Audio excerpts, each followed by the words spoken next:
নমস্কার, আমি মৌসুমি। আজ আপনাদের দেখাবো গাজরের হালুয়া। গাজরের হালুয়ার জন্য লাগবে আমাদের গাজর, তারপর কাজু বাদাম, কিশমিশ, দুধ 250 ml, চিনি, ঘি। আমরা প্রথমে গাজরগুলো গ্রেট করে নেব একটা গ্রেটারের মাধ্যমে। আমি একটা প্যান বসিয়ে নেব।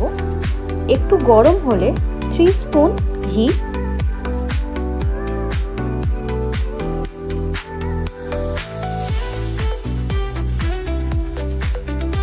ঘিটা একটু গলে গেলে গ্রেট করা যে গাজরগুলো ছিল সেগুলো দিয়ে দেব।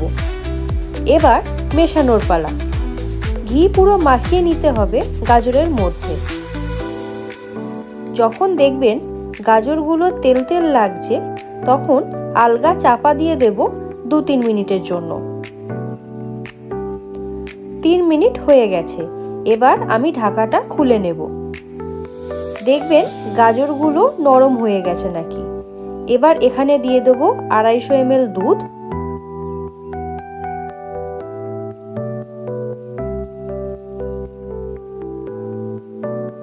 তার সাথে 1 কাপ চিনি। এবার দুধ আর চিনিকে ভালো মতন মিশিয়ে আবার আমি 10 মিনিটের জন্য চাপা দিয়ে দেবো। তাহলে কি হবে, দুধ আর চিনির মিশ্রণটা ভালোভাবে গাজরের মধ্যে ঢুকে যাবে, গাজর সেদ্ধ হয়ে যাবে দুধে। আমাদের এখানে 10 মিনিট হয়ে গেছে। দুধ অলমোস্ট শুকিয়ে গেছে। আর একটু আমি শুকিয়ে নেব ভালো মতন নাড়িয়ে। দেখুন গাজরগুলোর রং কি সুন্দর আর কতটা সিদ্ধ হয়ে গেছে। এবার আমি দিয়ে দেব ড্রাই ফ্রুটসগুলো। প্রথমেই দেব আমরা কুচিয়ে রাখা কাজু বাদাম,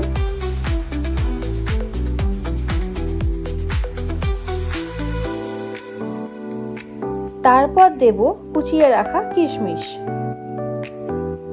ও শেষে 1/2 টিস্পুন ঘি, যাতে গন্ধটা স্ট্রং হয়। আপনারা চাইলে পেস্তাও অ্যাড করতে পারেন, আমি করিনি।